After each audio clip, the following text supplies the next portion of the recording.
It's time! Começou a aula. Vamos embora. O que eu ia falar para vocês? Esqueci. Ah, tá. Se vocês ouviram os gritos, tá? Uma parada assim muito estranha, bizarra, pelo amor de Deus, não entendam mal não, tá? Isso não é na minha casa. Isso é na rua, tá? Tem duas igrejas que são evangélicas, acho que uma é batista e outra é assembleia. Elas literalmente disputam quem grita mais alto, assim, quem dá aquela coisa mais, aquele fervor evangélico mais rápido. Nada contra a religião de ninguém, entendeu? Meu problema é só o som absurdamente alto, entendeu? Que acaba atrapalhando a minha aula. Além da bendita da moto mágica, que ele escolhe exatamente o horário da minha aula, porque acho que é pessoal, ele passa na rua com, assim, a mais alto possível e imaginável. Não, ó, mas acho que não é ele não, tá passando baixinho. Enfim, então se vocês ouvirem uma gritaria, tá? Porque hoje o negócio tá frenético, tá? Tem moto desesperada na rua, duas igrejas brigando desesperadamente por atenção, tá? Então você pode dar blade aqui na gravação, então peço desculpa antecipadamente. O que eu ia falar depois disso? Tudo que eu falei agora, que não tinha nada a ver com a matéria. Vamos embora, vamos para a matéria. Deixa eu abrir aqui. Slide. Acredito que todos estejam vendo. A aula está sendo gravada. Vou começar lá no iniciozinho, óbvio, né? A gente vai começar do início. E, cara, o cursor tá mexendo sozinho aqui. Bom, na última aula... What? Pode ser alguma coisa? Ah, tá. Teve uma... Em algum momento... Teve uma aula aí há um tempo atrás, não foi com vocês, não. Eu estava falando durante uns 15 minutos, eu acho. Depois, por algum motivo, eu vou olhar a turma. Eu tinha que sair da internet. Falei, putz, tô 15 minutos falando à toa aqui. Enfim. Continuando. Então, na semana passada, nós falamos sobre os conceitos, iniciamos a base dos conceitos, né? Falei um pouquinho sobre essa estrutura. Nós vimos lá o desafio sobre fogo. O cara falou sobre a importância da têmpera, do revenido. Né? Nós vimos como o processo de encroamento, o processo de deformação do material. Enfim, vimos algumas coisinhas aí interessantes aplicadas à Vera, né? No cotidiano. Tá? E vamos dar continuidade a isso aí. Nós falamos também sobre componentes, soluto solvente, solução, vimos que o que envolve os materiais, né, a mudança da estrutura, as características físicas ou químicas do material, está ligado à temperatura, composição, a pressão e assim por diante. Opa, tem alguém querendo entrar? Deixa eu ver. Permitindo. Voltando.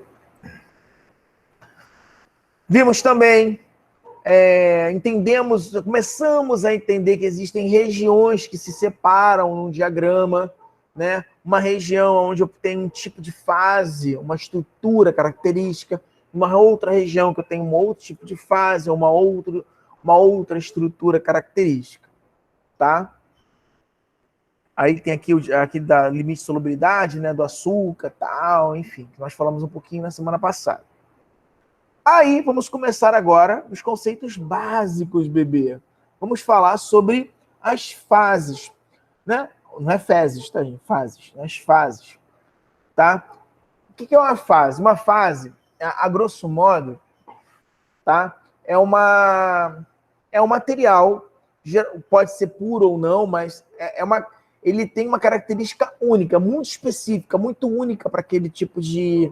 para aquela temperatura, aquela composição e para aquela pressão. Ela tem uma característica muito, muito pessoal, tá? E ela se diferencia das outras fases do material. Por exemplo, mesmo sendo o mesmo material. Por exemplo, a água. A água pode estar no estado líquido e no estado sólido. Quando eu pego a água no estado sólido e no estado líquido e misturo os dois, né? Você vai ter duas fases. Professor, mas não é a mesma, não é o mesmo material? Não é água? Porém, contudo, todavia, entretanto, ela está num estado que a gente chama de estado polimórfico. Estado polimórfico significa que ela mudou a sua estrutura cristalina de acordo com a temperatura, a pressão, e nesse caso a composição não muda, né? Porque a composição continua sendo o H2O normal. Mas ela mudou essas características, tá? Ou seja, mudou a sua estrutura cristalina e para o estado sólido ela tem algumas características físicas, para o estado líquido ela tem outras características físicas, tá? Então isso é fase. Fase você pode ter até o mesmo elemento, só que em estados físicos diferentes ou estruturas cristalinas diferentes. A gente chama isso de polimorfismo. Um exemplo de polimorfismo, que na verdade tem um outro nome, quando a gente fala quando é material puro, é o carbono. Né? O carbono, por exemplo, ele tem vários estados polimórficos, nesse caso, alotrópicos, que é puro. Quando é puro, é alotrópico. Quando é uma substância, por exemplo, água, H2O, a gente chama de polimórfico, tá? É só para diferenciar quando a gente está falando de substância ou de material puro. No caso do carbono, ele é material puro, tá? Puro. Então, é a alotropia. Então, a alotropia que acontece no carbono, por exemplo, ele pode ser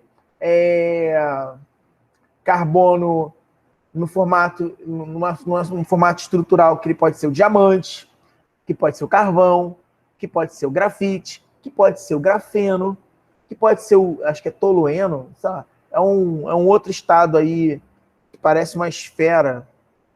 É o carbono 60, C60. Parece é uma esfera, parece uma bola de futebol, bem legalzinho. Enfim, é uma outra estrutura alotrópica do carbono. Cada estrutura alotrópica dessa, ou polimórfica, se for uma substância, é uma fase. Tá? Então, em resumo, vou ler aqui para vocês. A porção homogênea de um sistema que possui características químicas e físicas uniformes, ou seja, a mesma característica física e química que são uniformes, não mudam. Outra coisa que define fase, todo material puro é considerado uma fase. Se é um material puro, bebê, é uma fase. Mas esse material puro ele pode sofrer alotropia. Se ele sofre alotropia, ou seja, mudança da estrutura cristalina, ele pode se transformar em outras fases. Por exemplo, é o que indica a letra C. Mesmo que uma substância exista em duas ou mais formas polimórficas, cada uma dessas formas polimórficas, né, será considerada, por exemplo, uma fase, pois as características físicas serão, obviamente, diferentes. Né? Uma coisa é você ter, bebê, uma pedra de diamante, outra coisa é você ter uma pedra de carvão ou de grafite na sua mão, né? Aí vamos usar para equilíbrio de fases. Deixa eu tomar aqui meu suquinho.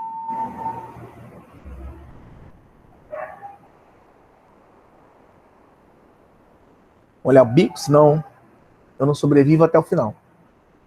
Vamos lá para o equilíbrio de fases. O que é o equilíbrio? Equilibrar uma fase, por exemplo, é quando ela está num estado de energia livre muito próximo do zero. Pô, professor, o que é energia livre, professor? Pelo amor de Deus, professor, não dá mais uma palavra nova. Você tem que ter uma palavra nova na minha vida? Não conheço, não. Calma. Relaxa, vai dar tudo certo. Energia livre está associada a um termo muito peculiar chamado entropia. O que é entropia, tio Everton? A entropia é o seguinte, não vamos confundir, não vamos... note, energia livre é a capacidade do material de mudar o seu estado físico ou químico. Tá? Isso pode ser de maneira voluntária ou involuntária, ou simplesmente não acontecer. Voluntário, involuntário, ou simplesmente não acontecer. Tá? Show de bola, segura essa informação. Vamos lá. Contudo, isso depende de um estado de desordem no material, que é a entropia. O que é entropia, tio Everton? Agora sim vou explicar o que é entropia, o estado de desordem. Lá no início dos tempos, tá? Quando Adão e Eva, não, brincadeira. Falando não no sentido bíblico, mas no sentido científico nessa questão, tá? Então, o que acontece? Todo mundo que eu falo, que eu falo sobre Big Bang, pô, pergunta, você é ateu, professor? Gente, pelo amor de Deus, ciência não separa a religião, não, tá? Cuidado que isso aí é um preconceito bizarro e é até problemático, eu acho. Socialmente problemático. Então, vamos lá. Então, o Big Bang, que é uma teoria muito bem fundamentada, por sinal, e comprovada em inúmeros fatores, de várias formas, tá? No Big Bang, existia uma, digamos que era, não posso dizer que existia antes do Big Bang, porque antes do Big Bang não existia absolutamente nada, porque não existia o tempo nem o espaço antes do Big Bang. Então é meio filosófico quando eu falo antes do Big Bang, tá? Que o tempo que a gente conhece, passou a existir após o Big Bang, tá? Então vamos dar uma filosofada aí. Antes do Big Bang, ele era apenas um pontinho, literalmente menor, muito menor. A energia, toda a energia que existe no universo hoje, toda a energia que criou o universo, que criou seu computador, que criou você, que criou toda, tá? Toda essa energia, ela cabia literalmente em um local que era menor que um átomo, tá? É algo bizarro de se conceber filosoficamente, mentalmente falando. Então, não viaja. Todos os sóis, luas, seres humanos, universos, constelações galácticas, cabiam literalmente em um pontinho, tá? Menor que um átomo. A grosso modo seria isso. É difícil de visualiza. Isso. Você não vai conseguir. Continuando. De repente, isso era o equilíbrio, ou seja, o estado da matéria estava em estado zero absoluto, ou se existisse alguma coisa diferente disso. De repente, do nada, bum! Tá? Por algum motivo, que não sabemos qual, aí pode ser um motivo divino, não sei, cabe a qualquer um, ocorreu a desordem. De repente, a desordem se iniciou no universo, a entropia, mágica entropia, maravilhosa entropia, tá? Começou a fazer com que ocorresse essa explosão de energia. Essa energia, por motivos da entropia, né, que começou a diminuir um pouco com o tempo, com a passagem do tempo, começou a fazer com que essa energia... Fala. Alguém abriu... Não, só para dar boa noite ao senhor, que cheguei atrasado, cheguei agora. Ah, não, tranquilo. Boa noite. Aí acontece, essa entropia que começa a diminuir, né, esse grau de desordem começa a diminuir um pentelésimo apenas, ele começa a formar, por exemplo, átomos, tá? Começa a formar os elétrons, esses elétrons começam a gerar os prótons, e aí, de repente, o próton se junta com o elétron e forma o hidrogênio, o primeiro átomo. Olha, o primeiro átomo surge. E aí, conforme a pressão vai aumentando, a temperatura vai diminuindo, o estado de energético, essa grau de desordem já não é tão absurdamente grande assim, quase que no infinito. E esses átomos de hidrogênio começam a se transformar em átomos de hélio, e aí outros materiais vão se formando, e a tabela periódica, enfim, surge. Surgindo as estrelas, surgindo os sóis, as constelações e a matéria sólida como nós conhecemos hoje. Consequentemente, né, dessa matéria surge nós, seres humanos, né? E outros seres, se vocês quiserem assim dizer. Mas não sei, fica na sua cabeça aí, tá? Isso aí é uma viagem sua. Ó, o pessoal tá lá, o pessoal da igreja, da Assembleia, tá gritando. Não, Assembleia, não, aqui é Batista, aqui é Assembleia. O pessoal às vezes eu acho que os pastores, eles brigam, porque se você parar a pensar, só fazendo um parênteses aqui, nada a ver, parece que o pastor daqui está querendo dar uma lição de moral no pastor da outra igreja. Aí fica uma parada assim que você fala, será que tá um jogando indireta no outro, assim, tipo, tá rolando uma parada ecumênica aqui de esporro e eu não tô sabendo? Mas enfim, tá? Depois desse parênteses nada a ver, que deu uma viajada aqui, a entropia surge a matéria, como nós conhecemos, e assim por diante. Então, entropia é isso. Entropia é grau de desordem, tá? Continuando o conceito de entropia, para quem já viu o Cavaleiro dos Zodíacos, né, quem lembra, quem já viu o remake do Cavaleiro dos Zodíacos, que é um nojo, que é horrível, existe lá um carinha que ele consegue, 2 carinhas, na verdade, 3 carinhas, que conseguem chegar, transformar, fazer com que a matéria ao redor se vá ao zero absoluto. O zero absoluto é literalmente a entropia zero, né? Não há desordem na matéria. Quando a matéria não há desordem, é o zero absoluto, né? Que é inalcançável a princípio. Mas lá nos Cavaleiros do Zodíaco os caras conseguem. Voltando aqui, a entropia, energia livre não é entropia. Energia livre depende desse grau de desordem. E eu tenho 3 estados de energia livre. Eu tenho em equilíbrio, tipo a matéria em equilíbrio, nada muda. Note, tá tendo entropia aqui? Tá. A entropia que existe aqui é para manter o equilíbrio. Aqui tem entropia quando a energia livre é menor que zero? Sim, para manter o processo espontâneo. E aqui quando a energia livre é maior que zero, é para um processo não espontâneo.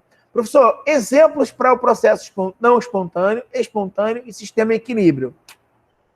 Processo não espontâneo, corrente elétrica. Corrente elétrica é um processo não espontâneo. Por quê? A energia livre dele é superior a zero, maior que zero. Porque para, por exemplo, você gerar corrente em um fio condutor, você precisa de uma ação externa.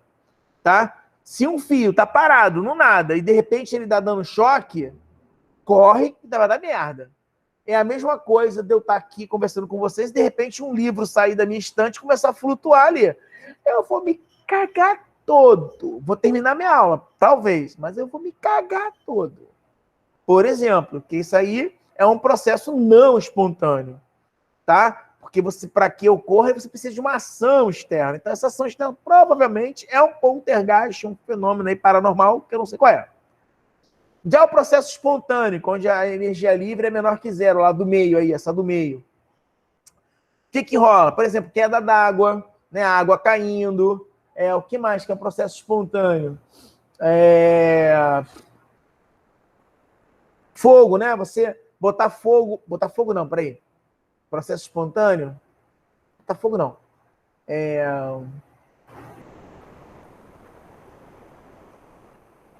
Tem que ser espontâneo, né? Combustão, professor? Autocombustão, matéria quando ela entra em combustão, seria espontâneo? Pode ser um processo espontâneo, sim. Pode ser um processo espontâneo. Ele aqueceu e entrou em estado de... pode ser também, pode ser. É porque nesse caso aí tem a ação externa, né? Tem energia externa sendo gerada ali, mas de qualquer forma faz sentido. Por exemplo, combustão seria um processo espontâneo, né? Ele pegou e bum, explodiu ali. Já o sistema em equilíbrio seria, por exemplo, um copo parado, a mesa que você está usando aí está parada, é um sistema em equilíbrio, delta G igual a zero. Vamos lá.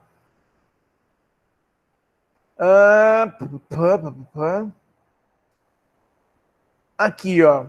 Aqui é uma forma bem lúdica para vocês entenderem uma outro estado, chamado estado de não equilíbrio, que é o estado metaestável. Tá? Que é todo material sólido ao seu redor, todo material que é sólido, rígido, tá? Ele está num equilíbrio chamado equilíbrio metaestável. Quer ver um exemplo? É o vidro. O vidro, ele é um líquido super resfriado. Mas o pastor está gritando, para! Eu acho que ele está mandando o outro parar, porque o outro deve estar zoando ele. Não tô zoando, é sério. Não tô brincando com religião de ninguém. O pastor acabou de começar a gritar, para! Para! Aí o outro lá parou mesmo, porque eu não tô ouvindo mais o outro, acabou o culto. Enfim, não é problemas de quarta-feira, porque hoje o bicho tá pegando aqui. Geralmente nas outras quartas é mais calmo. Então, o que acontece? E o cara da moto não passou, então isso para mim é um privilégio.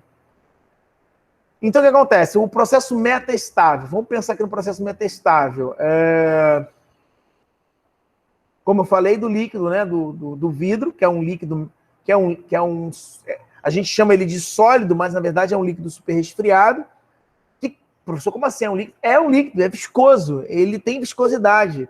O vidro que você deve estar olhando, ou que está perto de você, em algum lugar aí, qualquer vidro, está material vitrificado, tá? Ele é viscoso, ele está agora literalmente escorrendo. Só que você não vai ver isso de maneira em tempo real, assim, digamos assim, no seu tempo, pelo menos. Porque ele está numa estrutura metastável. Uma estrutura metastável é uma estrutura quase que estável, mas ainda gera algumas modificações físicas ou químicas ao longo de muito, mas já é muito tempo. Tipo assim, 1.000, 2.000, 10.000 anos. Uma parada muito louca, entendeu?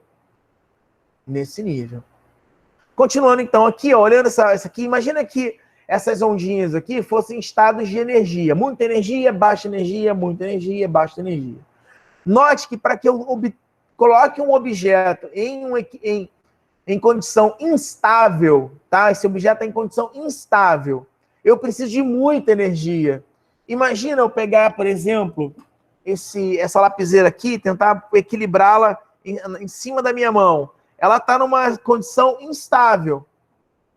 Para eu conseguir fazer essa bendita dessa lapiseira ficar aqui em equilíbrio perfeito, tá? Eu vou ter que gerar uma energia absurda para fazer isso, tá?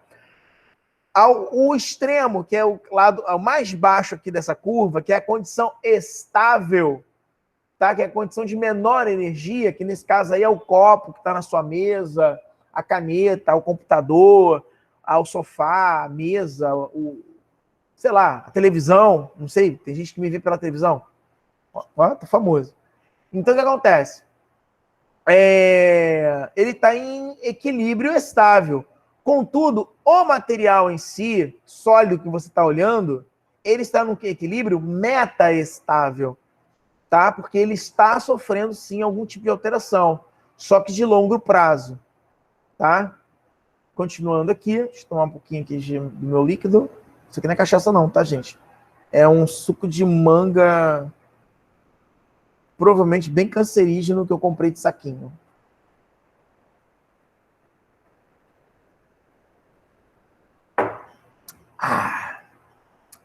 E taca corante nos cornos. Vambora.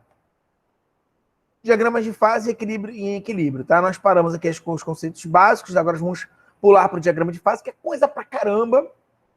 Não se assustem, tá? Hoje nós temos um bate-pronto, porque eu separei um videozinho que fala um pouco também sobre diagramas, aplicação, né? E faz um resumão do que eu já falei também. E vai agregar algumas coisas que eu vou falar no futuro, tá? Só para vocês entenderem a dinâmica da aula de hoje. Então, eu vou falar sobre diagramas. Eu devo ir até o diagrama isomorfo. Tá? E aí a gente vai para o vídeo. E do vídeo eu faço o meu bate-pronto aí com vocês. E com o cara que está apresentando lá. Então, diagramas de fase em condições de equilíbrio. Deixa eu ver a hora. Dá tempo, tranquilo. Bom, o que é o diagrama de fases? É uma ferramenta poderosíssima na pesquisa e no projeto de materiais, pois ela indica as fases presentes em um dado material a partir de sua composição e de outras condições, tais como temperatura e pressão. Então, você tem um diagrama, né? Dentro desse diagrama, que é um desenho, né? Um plano cartesiano, digamos assim, você consegue identificar fases, estruturas, desenhos que vão ser favoráveis no processo construtivo. Por exemplo, você vai fazer uma roda dentada, para uma engrenagem, né? Fazer uma engrenagem. E aí você, por exemplo, mas na parte externa dos dentes eu preciso que o material seja muito duro. Então ele tem uma estrutura de ferro martensítico. Então eu preciso fazer um tratamento térmico assim, assim, assado. Preciso elevar essa temperatura, preciso que tenha esse tanto de carbono, preciso fazer uma têmpera, depois preciso fazer um revenido, depois preciso... para poder chegar nesse grau de perfeição aqui que eu preciso. Eu vou fazer um motor. Vamos lá, motor. O motor eu preciso fazer preciso de cromo, bismuto e não sei o quê na estrutura para poder formar um aço inox assim, assim, assim, ou então preciso de um material com alto carbono para poder ter pouco, para dilatar pouco, a altas temperaturas e o motor permanecer. Tarará. Então, os diagramas de fase vão trazer essas informações pertinentes para a gente. Tá? Aí eu tenho um diagrama de fase molezinha, bobinho, tá? Que é o mais simples. Todo mundo começa com esse diagrama de fase, entendeu o conceito de diagrama de fase a partir dele. Tá? Que é o diagrama de fase da água. Só de fazer um parênteses aqui, tá? Aqui onde está escrito gás, gente, esquece, tá? Na verdade é vapor. Por que vapor, tio Everton? Quando o elemento, material, substância está à temperatura ambiente, e a temperatura ambiente não, perdão, a pressão atmosférica igual a 1 atm, a pressão a 1 atm. Se o estado físico dele for sólido ou líquido, então quando mudo a temperatura, mesmo a 1 atm, o que forma não é um gás, e sim é um vapor, tá? É vapor. Só é gás se ele estiver no estado gasoso a 1 atm. Então, se nas condições da CNTP ele já é gás, aí eu chamo ele de gás, eu não chamo ele de vapor. Gás é uma condição física a temperatura e pressão constante, tá? A temperatura de 22 graus a 1 atm, tá bom? Esse 1 atm que é a pegadinha para concurso. Em concurso, eles pegam os engenheiros exatamente aí. Que o engenheiro, tudo é gás, mas não é. Se aquele material ele era no estado sólido ou no estado líquido a 1 atm, a uma temperatura superior, o que eu vou obter é provavelmente um vapor, tá? Gás é quando já está na temperatura tal. Existem, por exemplo, ferro. O ferro é uma temperatura elevadíssima, eu posso considerar como um gás, tá? Porque ele partiu de um sólido. Vocês vão ver lá no diagrama. Mas são condições muito específicas, tá?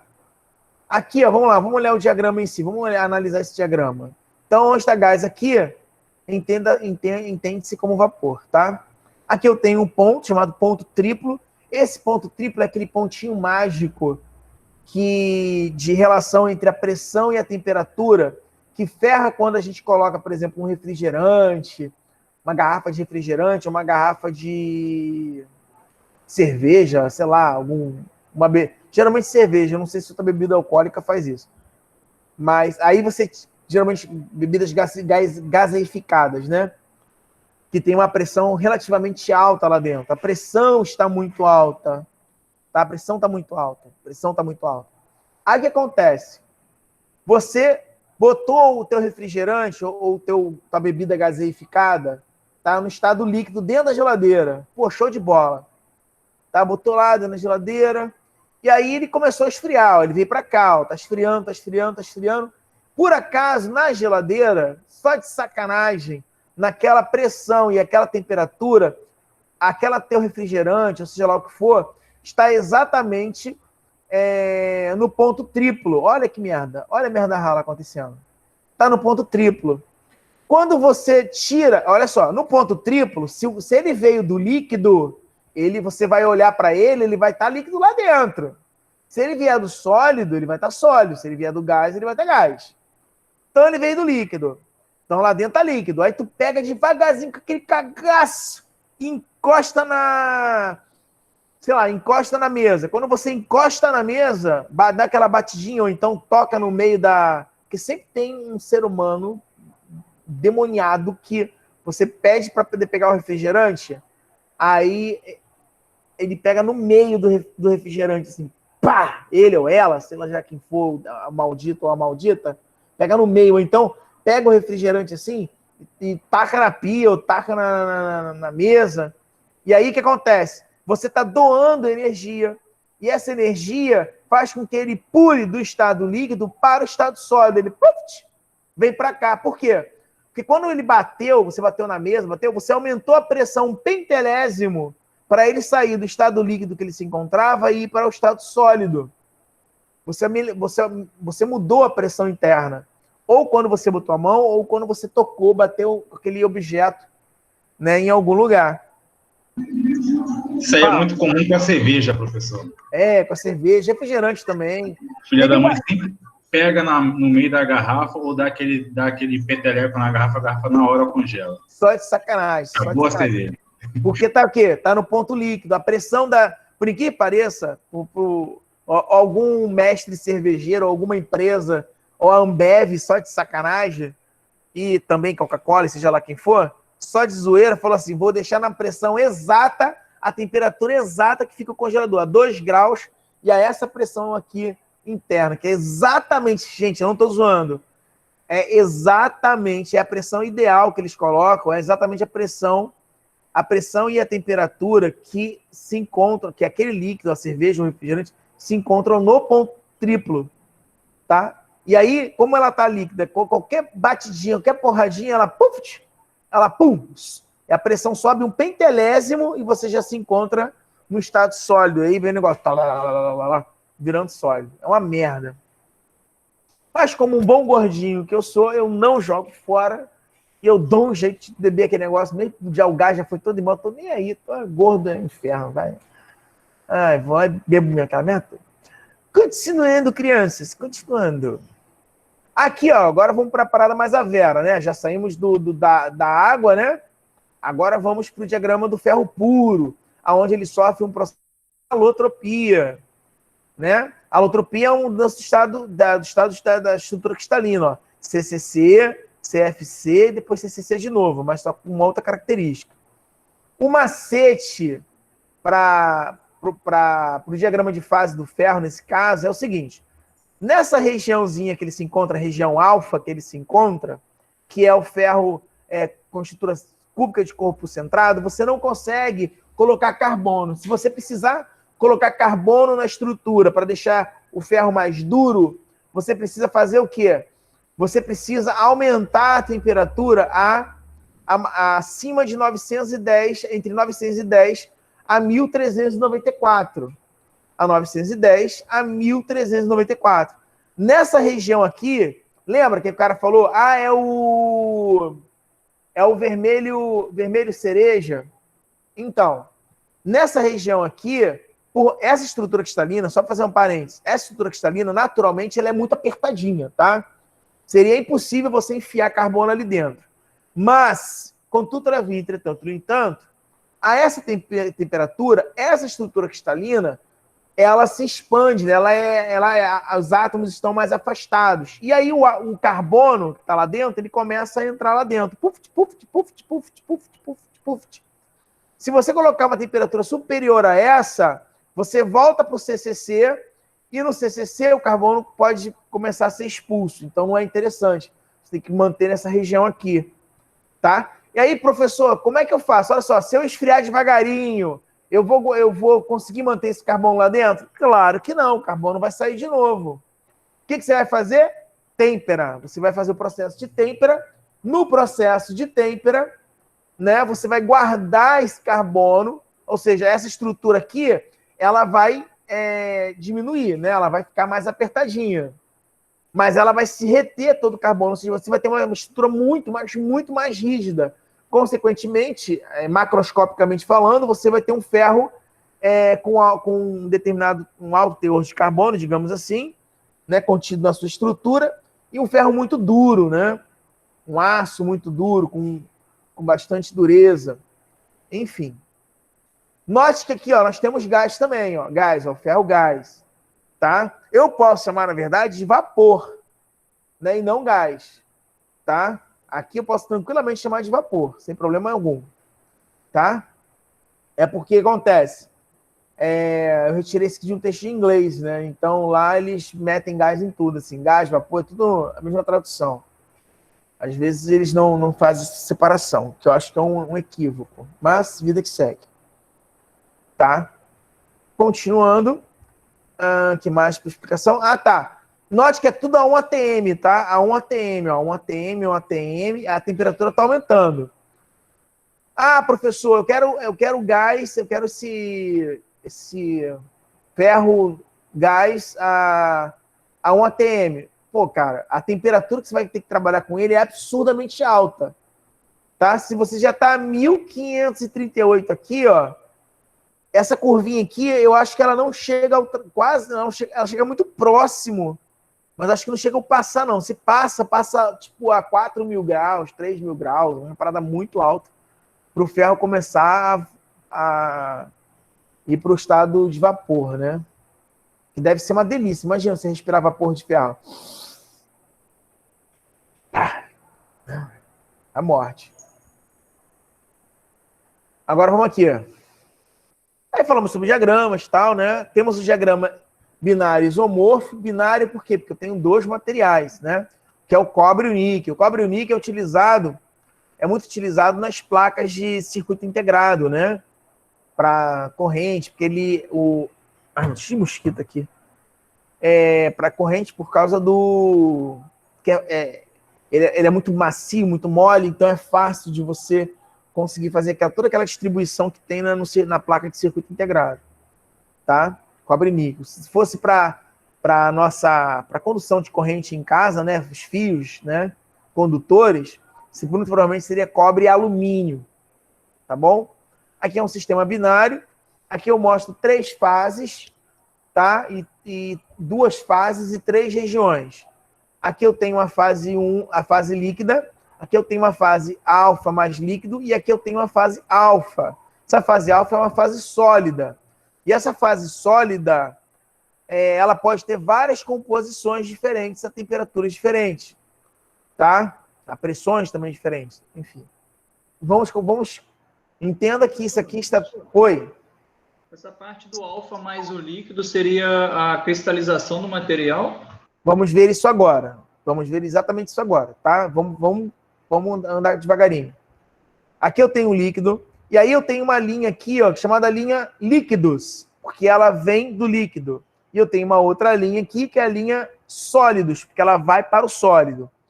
Quando o material vem do líquido, ele vem do líquido, aí eu posso estar trabalhando ele, mudando composição ou variando a temperatura, tá? O mais comum que nós vamos ver, porque a matéria não vai dar tempo, é mudando a temperatura. Para composição, a gente tem a regra da alavanca, que nós vamos aprender mais para frente, provavelmente na próxima aula, eu acho. Tá? Então, como é que funciona isso? Nesse caso aqui, ó, se eu viesse, por exemplo, a, sei lá, 50 graus, descendo, aí quando eu chegasse aqui, ó, começaria a formar os primeiros grãos da fase alfa. Tá? Esse grão da fase alfa ia aumentando, e aumentando, e aumentando. Quando passasse daqui para cá, eu teria todo o material com grãos de fase alfa. Né? Ou seja, todo o líquido ele se transformou em fase alfa. Contudo, entretanto, para os sistemas binários, ocorrem mudanças estruturais, tipo lamelas, tipo agulhas, né, que vão se formar, estruturas globulares, que vão se formando de acordo com determinadas regiões do diagrama binário.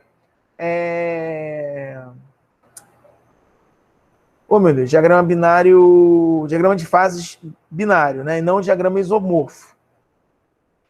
Tá? Deixa eu ver aqui. Aqui é um diagrama, um pseudodiagrama. O que é um pseudodiagrama? Porque, na verdade, o diagrama, gente, ele é sempre... Como devo dizer? Ele é sempre dois elementos puros, tá? Aqui, na verdade, eu tenho 3. Quando acontece de ter 3, é porque, na verdade, isso aqui deveria ser um diagrama ternário, tá? Então, geralmente, para poder facilitar e não ter que trabalhar com diagrama ternário, que é bem complicadinho, é chatinho, a gente gera um diagrama, um pseudodiagrama binário, né? Quando, por exemplo, trabalhando com óxidos, óxido de cromo, óxido de alumínio. Tá? E aí você tem, por exemplo, um diagrama isomorfo aí desses 2 materiais, tá? Que é o óxido de cromo e o óxido de alumínio. Tá bom? Só informações que depois a gente vai voltar. Isso aqui é o famoso diagrama binário, o diagrama do coelhinho. Nós vamos falar sobre ele com calma, sem desespero. A quantidade de informação é absurda, não dá para ser feita em uma aula só. Tá? Quem fez técnica e mecânica provavelmente já viu, tá careca de ouvir isso aqui, tá só esperando eu ir para outras coisas. Vou só fechar isso. Vou fechar no diagrama ternário para a gente ir para o vídeo, tá? Dá tempo. Tô vendo aqui a hora. Então, diagrama ternário. Diagrama ternário, eu botei aqui para mais por curiosidade também, para vocês saberem que existe. Existe também o diagrama quaternário, tá? Um diagrama ternário, para vocês entenderem um pouco. Ó, eu tenho aqui, nesse caso, eu tenho um alumínio, é um diagrama que tem um alumínio, cobre e prata. Por exemplo, você vai comprar ouro branco. Pô, ouro branco, o ourives, quando ele faz lá o anel, a aliança, uma joia qualquer, ele pode botar muito, mas muito mais prata do que ouro. Por quê? Porque a prata, ela tem boa, ela se dilui de forma muito mais dinâmica, né? Ela tem muito mais afinidade química e estrutural com o ouro, a prata, tá? Diferente do ouro vermelho. O ouro vermelho já é complicado. O ouro vermelho eu não consigo colocar uma quantidade muito grande de cobre. Por quê? Porque o cobre ele começa a formar regiões de saturadas, pontinhos saturados. Então, quando o ouro vermelho ele tem uma quantidade muito grande de cobre, ele começa a formar vários pontinhos, vários buraquinhos, e começam a ficar um pouquinho em verde esmeraldazinho, um verdezinho, safado de oxidação do cobre. Cobre se oxidando, tá? Então, por isso que o ourives, quando ele faz uma aliança, uma coisa de ouro vermelho, ele é obrigado a colocar mais ouro do que cobre. Então, e geralmente no mercado, por algum motivo bizarro, as pessoas, né, por causa do senso comum, né, achar que tem uma coisa chique na mão, é ouro branco, isso aqui é ouro branco. Aí o povo paga gato por lebre. Na verdade, está pagando basicamente com quase prata pura, basicamente, com uma pitadinha safada, talvez, de ouro. Gente, não tem só isso não, né, tá? Eu tô falando, parece ouro, prata, mas tem vários outros elementos, tá? Que compõem. A platina, por exemplo, professor? Oi? A platina seria um exemplo? Platina, geralmente colocam platina também. Platina é caríssima, né? A platina, às vezes eles substituem a prata pela platina. Aí, meu amigo, se dá respeito, porque a platina é muito cara. Muito, muito, muito cara. Muito cara, muito cara. Muito, muito cara mesmo. A platina chega a equivaler ao preço do ouro e em determinados momentos do ano ela chega a ser mais cara que o ouro, tá? Que é um material mais raro e mais difícil de se encontrar. Então, por exemplo, quando você usa ouro com platina, né, para fazer ouro branco, aí é coisa das Arábias, literalmente Dubai, tá? Mas no nosso universo, né, humano, humilde, geralmente é ouro e prata. E aí eles costumam também colocar um pouquinho de platina, um pouquinho só de platina aí para poder agregar algumas características físico-químicas importantes, tá? Para não oxidação, maleabilidade, conformação, enfim, e outras cositas mais, que eu não me lembro agora. Tá? Mas a platina também costuma ser usada. Costuma usar cromo, tá? Nesse ouro branco, ouro vermelho, tá? Eu só estou falando dos principais elementos que dão as principais características para o metal em si, né? Que você está adquirindo. Então, é sempre, na dúvida, compre sempre ouro vermelho, que a probabilidade de você estar comprando gato por lebre é menor. O famoso ouro português, como eles falam. É, o famoso ouro português, isso aí. Vamos lá. Agora vamos pro videozinho. Deixa eu voltar do início. Aumentar esse trem. Olha, quem for fazer concurso, tiver concurso para Marinha, Exército, for fazer concurso de engenheiro, né? Para engenharia, ou até concurso mesmo público, para prefeitura, para esses lugares assim, eu recomendo muito esse site aqui, tá? Esse site não, esse canal do YouTube que é da Univesp, tá? Ele é muito bom. Os professores são excelentes, eles explicam chega a ser irritante. Tem os professores que são assim, meio travadinhos, mas outros que são muito bons. Assim, e eles avançam em todas as disciplinas e todas as áreas de engenharia. Engenharia química, engenharia mecânica, engenharia elétrica, engenharia de produção, engenharia mecânica, tá? Todas as engenharias também pegam parte de administração, direito. Vale muito a pena. É muito bem elaborado, as aulas são bem organizadinhas, tá? Mas eu não estou ganhando nada, não. Estou falando porque se vocês forem estudar, né, para concurso e precisar, independente se for resistência de materiais ou qualquer outra matéria, eu recomendo a Univesp, tá? Continuando. Essa é a nossa 8ª aula do curso de Ciência dos Materiais. Ele fala, esse Delson Toricai, ele fala muito stage, tá? Stage, isso me irrita um pouquinho, mas é coisa de paulista. E na aula de hoje a gente vai falar sobre o tratamento térmico, né, dos aços. Ainda hoje, né, na indústria metal-mecânica, o aço é um dos materiais mais utilizados. Então, devido à sua grande utilização, né, seu grande uso, é importante a gente conhecer um pouquinho como é que funciona o processo de tratamento térmico dos aços. O tratamento térmico, né, nada mais é do que uma modificação da microestrutura, né, fazendo um procedimento controlado de aquecimento e resfriamento.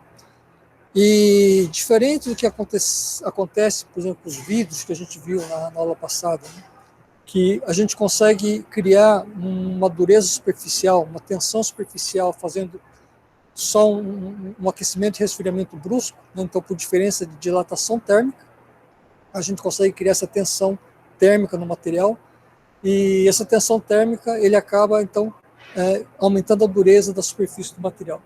Bom, no caso dos metais, a questão do coeficiente de condutividade térmica dos metais ele é muito maior que no caso das cerâmicas. Então, quando a gente faz um resfriamento brusco nos metais, a gente não consegue ter um gradiente térmico muito grande entre a superfície e o núcleo, né? E a gente não consegue, então, criar essa diferença muito grande de tensão. Então, a gente precisa ter um outro recurso, no caso dos metais, para a gente poder fazer um tratamento térmico nele, né, para criar essa tensão interna. E o que seria isso? Seria a presença, né, de alotropia. Então, a alotropia seria as várias fases cristalinas que o material pode apresentar em diferentes temperaturas, né, e concentrações. Então, é importante a gente conhecer a alotropia do aço, e a gente vai conhecer essa alotropia do aço, né, analisando o diagrama de fase, né, do aço, que a gente viu na aula passada também. E então, a partir do diagrama de fase, a gente consegue saber em quais temperaturas, né, e pressão o aço apresenta diferentes fases cristalinas. Tá? E para a gente poder fazer, então, um tratamento térmico adequado, quer dizer, de uma estrutura que a gente queira produzir, né, é importante a gente conhecer os diagramas TTT e TRC, que foi o último diagrama que a gente viu na aula passada, porque a partir desses diagramas TTT e TRC, então a gente consegue controlar a velocidade de resfriamento para obter uma estrutura bem definida, tá, no aço. O diagrama ferro-carbono, que forma os aços, tá? Essa alotropia ele ocorre, né, na temperatura, né, de 912 graus, onde abaixo dessa temperatura o aço ele apresenta a estrutura CCC, né, quer dizer, cúbica de corpo centrado, e acima de 912 graus, até a temperatura de 1394 graus, ele apresenta uma estrutura CFC, quer dizer, cúbica de face centrada, e depois ele vai apresentar uma outra alotropia, né, acima de 1394, tá, que ele volta a ter uma estrutura CCC. O importante no caso do tratamento térmico, né, dos aços, tá, essa transformação do CFC para o CCC. Por quê? O que ocorre nessa transformação CFC para o CCC? Se você se lembra lá da química, né, a estrutura cúbica de face centrada ele tem um fator de empacotamento atômico, né, menor do que a estrutura CCC, ou seja, ele tem mais espaços vazios, ele tem mais espaços para a gente poder introduzir algum outro tipo de impureza ou alguma outra coisa nessa estrutura. Ou seja, Na estrutura CFC, a difusividade dos elementos ele aumenta e eu consigo obter, então, uma maior concentração, tá, dos elementos, por exemplo, do carbono dentro da estrutura, né, da estrutura CFC do que da estrutura CCC. Então, trabalhando essa transformação, a gente consegue, então, aprisionar carbono na rede, tá? E esse aprisionamento do carbono na rede é que vai me dar a têmpera do aço.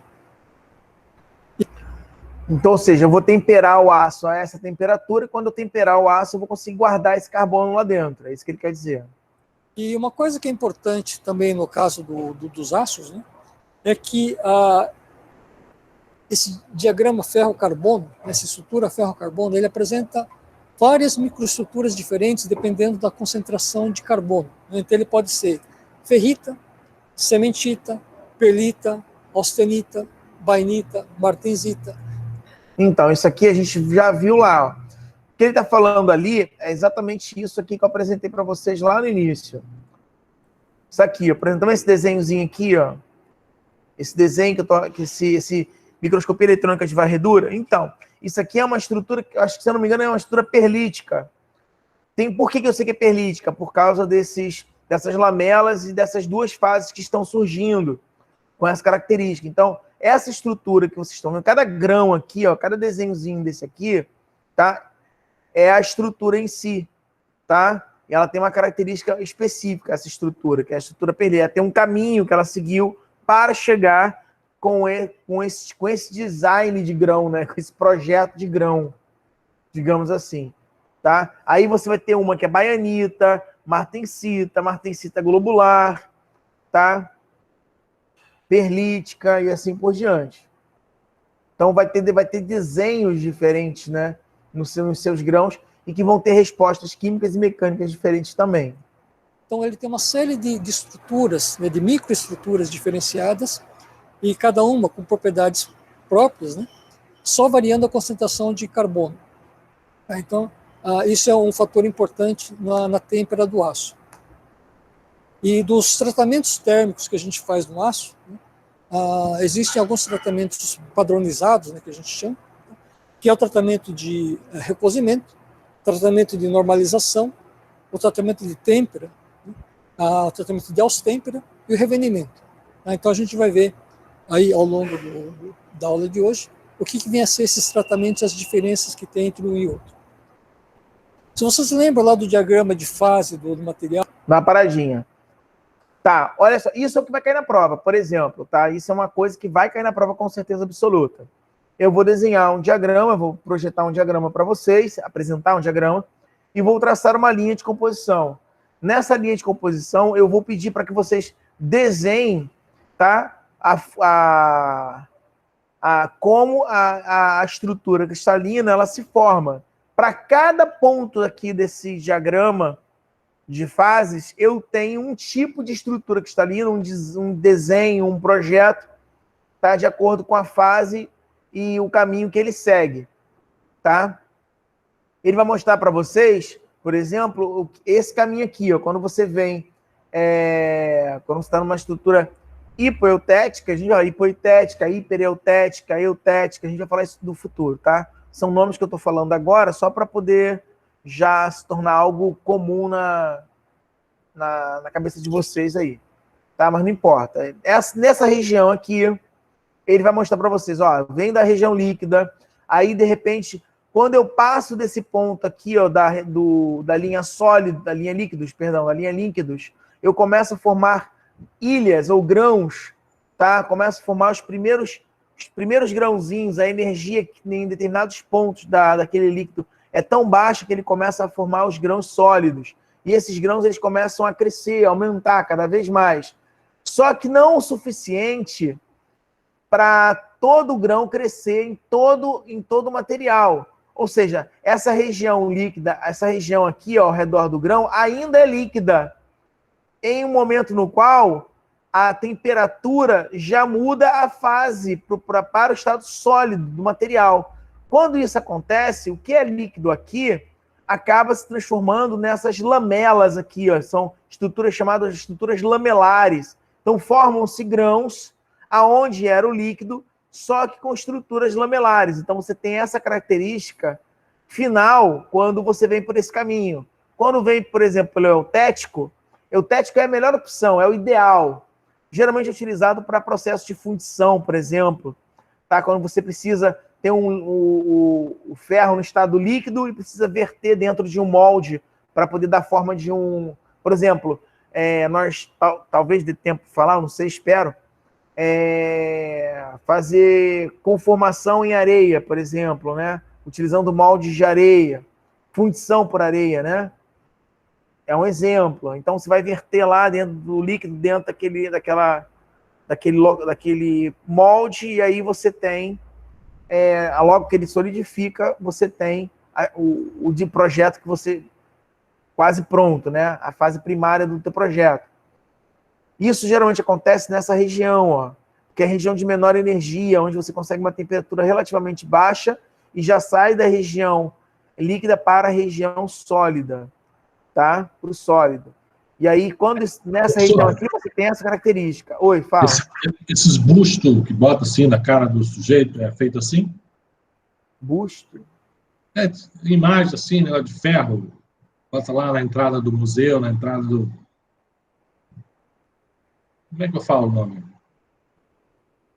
Vou fazer o teu rosto lá, aí eu vou fazer de ferro. Aí ele faz aquele molde. É busto mesmo, é aquelas estátuas que é do peito para cima. Isso aí. Ah, sim, o que eles fazem, aí é um processo de fundição, por molde. Aí o molde pode ser por areia, que geralmente fazem por areia. O que eles fazem? Eles pegam um molde de gesso, um negativo de gesso, botam dentro de um molde de areia, com forma, fazem uma pressão com areia. Na verdade, esse molde de areia existem 3 técnicas, tá? Posso estar misturando as 3 técnicas aqui agora, mas a gente vai ver isso com calma. Faz um negativo com gesso, o gesso ou um outro material, fazem até por madeira, enfim. Faz um negativo, desse negativo eles jogam isso para areia, transformando esse negativo em um positivo, e aí vão vertendo, fazem um outro negativo de areia em cima desse outro negativo de areia, e aí sim jogam o ferro fundido, e aí depois literalmente tiram a areia mesmo, tipo varre, tira a areia e você tem o material. Me lembre na próxima aula, de repente eu passo, mas eu acho que eu não sei se ele explica o processo de fundição por areia aqui. Deixa eu ver, acho que não. Não, ele fala sobre o processo de fusão. Processo de fusão por areia, não. Porque não é essa aula, é outra aula, processo de conformação. Que é o mais comum por areia, né? Mas é basicamente isso. Eles fazem um molde positivo, do positivo eles pegam o negativo, desse negativo eles vertem, que esse negativo fica em uma areia preparada, areia verde, tá? Ela é preparada. E aí jogam dentro dessa areia verde, e aí eles desenformam, e aí você tem o busto. Tá? Aí esse busto, obviamente, é finalizado, né? Através de algum tipo de polimento, e assim por diante. Tá? Mas é um processo bem simples e é bem legal. É muito utilizado para fundição com chumbo e outros materiais. Tem gente que faz muito isso. Tem gente que faz isso em casa. Eu já fiz várias vezes em casa esse processo de fundição, para fazer pequenas ferramentas, assim. Enfim. Valeu. Então, para a gente descobrir quais são as alotopias, por exemplo, que o material apresenta. Aqui a gente tem a representação do diagrama de fase do chumbo com o estanho, onde se eu pegar uma concentração qualquer aqui no meio, né, uma composição definida, tá, e eu partir, então, essa liga do estado fundido, do estado líquido, e for fazer um resfriamento nela, eu vou observar que a estrutura dela vai passando de líquido e começa a precipitar, né, uma fase nessa região, né, e a hora que ele chega nessa outra região, ele precipita, né, todo o líquido restante precipita numa fase sólida, formando 2 fases distintas.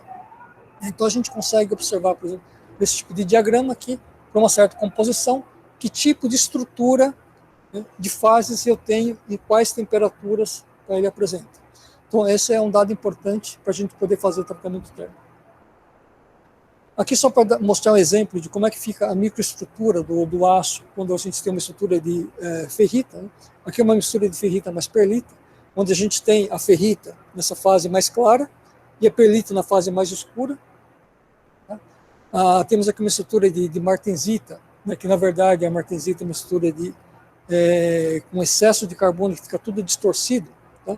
Então ele tem forma acicular, tá? de agulhas, né, com bastante tensão residual. E aí que a gente tem a martensita revenida, né, que o revenimento, na verdade, é um tratamento térmico de alívio de tensão, né, onde a gente diminui uma série de tensões que estão muito acumuladas na estrutura martensítica, e isso faz com que o carbono que está aqui aprisionado nessa estrutura, ele consiga difundir, né, e formar como se fosse glóbulos, né, de grafite, né, essa estrutura martensítica, que a gente chama de martensítica revenida. Essa estrutura tem muito menos tensão interna, né, mas mantém aí uma dureza boa para vários tipos de... Lembra lá no desafio sobre fogo? O cara fazia lá têmpera, só que ele criava várias tensões internas. E aí ele falou assim, olha, a gente tem que levar esse aço novamente ao forno por volta de 200 a 300 graus durante um período de 1 hora, mais ou menos, para poder relaxar as tensões internas, deixar as tensões internas, né, ter menos tensões internas, né, nesse aço, para não gerar trincas. E aí ele faz esse processo, que é um processo chamado de revenimento. Tá? De aplicações. Bom, esse aqui é um diagrama de fase do sistema ferro-carbono.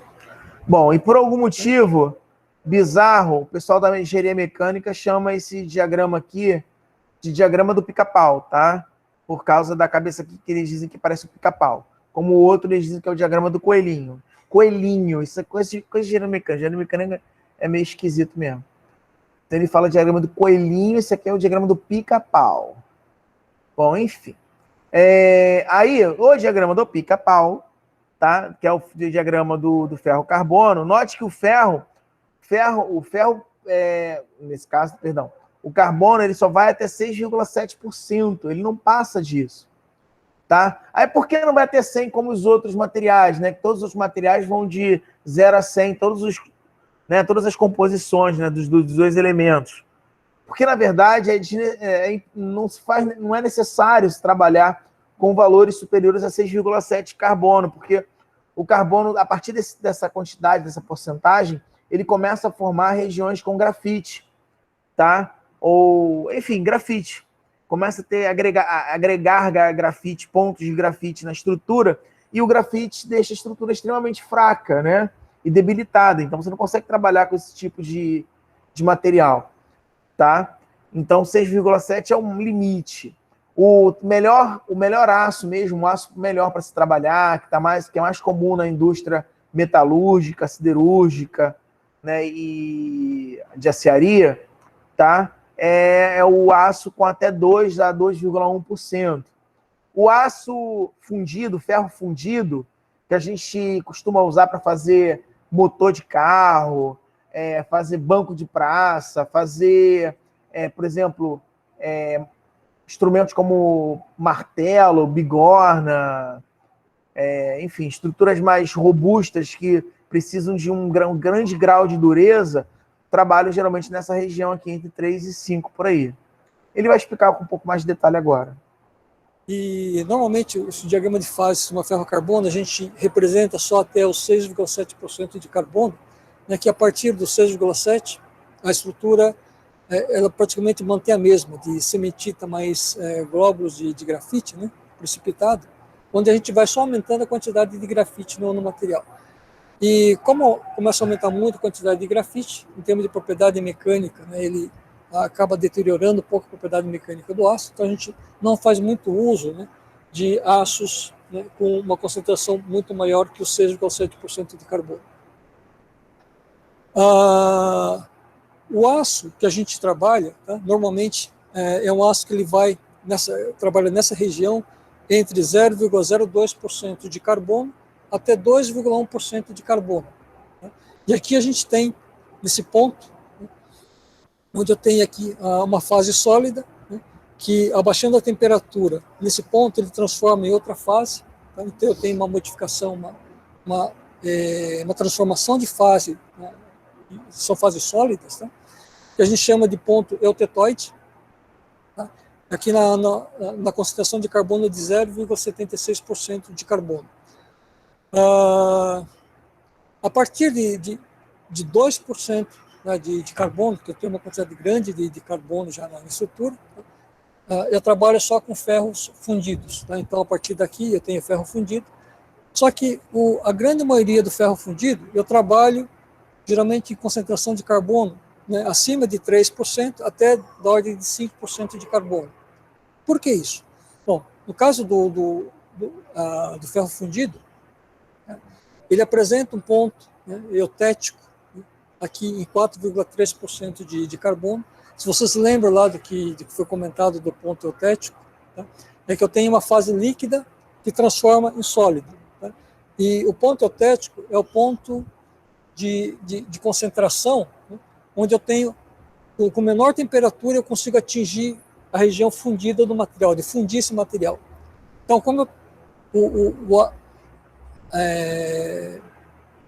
o ferro fundido, eu trabalho geralmente para produzir peças de ferro fundido, eu trabalho com o processo de fusão, eu fundo o material e vaso ele dentro de um molde, tá?